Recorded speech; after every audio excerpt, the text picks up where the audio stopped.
So I'm Kayla from Pop Entertainment. It's so nice to meet you. So first and foremost, could you introduce yourself and tell our viewers a bit about yourself since we haven't met you before? Sure. So I am an upcoming Vietnamese-American artist. I have a debut album coming out next year early. It's going to be 11 songs. It's a coming of age indie album. And yeah, I've been making music for about 2 years now, so I'm still pretty fresh at it and discovering my sound. And I'm excited to be here. We're so excited to have you. Thank you for being here. Congratulations on the release of This Is Our Time that came out on the 17th. Could you tell us a bit about the song and kind of what it means to you? Sure, yeah.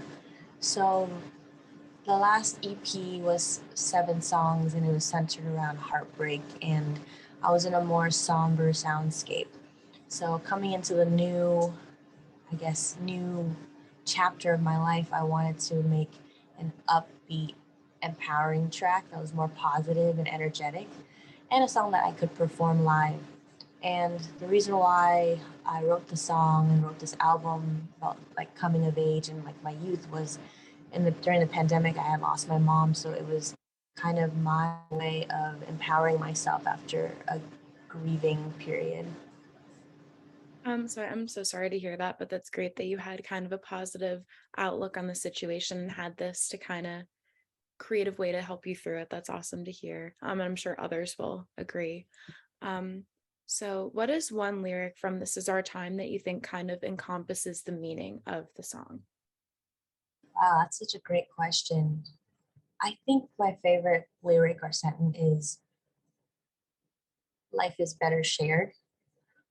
When I get to that part of the song, I get really, I get connected with whoever I'm singing to or when I'm singing because, yeah, I know life is scary and things are scary too when they're uncertain, but it is still better to share it with somebody at the end of the day. So could you walk us through your writing process a little bit, whether it just be in general or for this song specifically? Sure, yeah.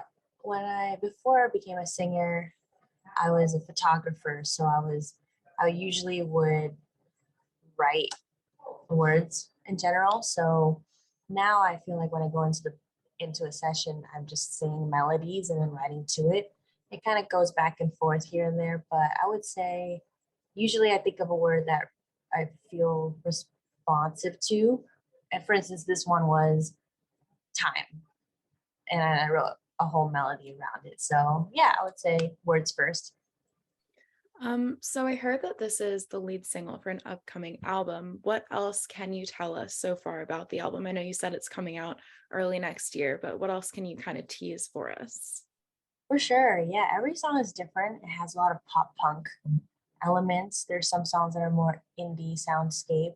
Um, and of course, I'm experimenting a lot with different instruments, more festival sounds. The other songs are, you know, j- I would just say they're just all very different. So it's exciting. I would just say expect a lot of dancing and jumping around and wanting to scream. So how do you choose what song will be a lead single?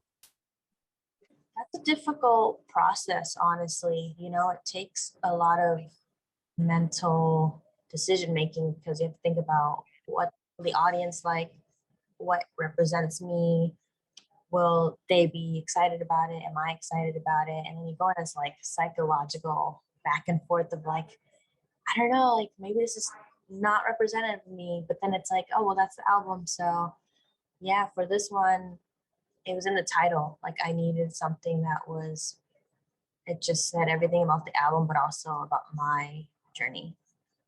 Yeah, from what you've told us so far about the album and the song itself, it definitely seems very fitting that it is the lead single. So you have to, if you had to pick a color to best represent This Is Our Time or the album as a whole, which color would you choose? Okay, I think red and orange. It's very bright, intense. Yeah, intense is a good word. Okay, I'm very excited to hear the rest of the album. That's super exciting. Um, who would you say are some of your biggest like influences or inspirations music wise? Sure. I have a various degrees of influences from the Beatles to Billie Holiday to FK Twigs. Um, yeah, I've listened to everything honestly, to Paramore. So Yeah. Yeah, all of we can definitely hear all of those influences here in your sound, which is kind of cool. But then again, you're also your own unique artist, which is super cool to see. What is the best advice that you've been given? It can be life advice or like music, music entertainment industry advice. I think the best advice I've ever gotten is being at being at peace with yourself. Like every step of the journey, I feel like there's a lot of noise in terms of, okay, this is what success looks like. This is what you should be doing at this age. And I think when you kind of live your truth and you're happy with yourself, you're just gonna have a greater outcome in life, you know. Right. So do you have anything that you would like to say to your fans and supporters? I would just say I'm excited to share the new music. It's different, it's fun, and it's, has a more mainstream appeal in a sense. And I'm excited for people to learn more about my story coming from Missouri and hearing a new sound.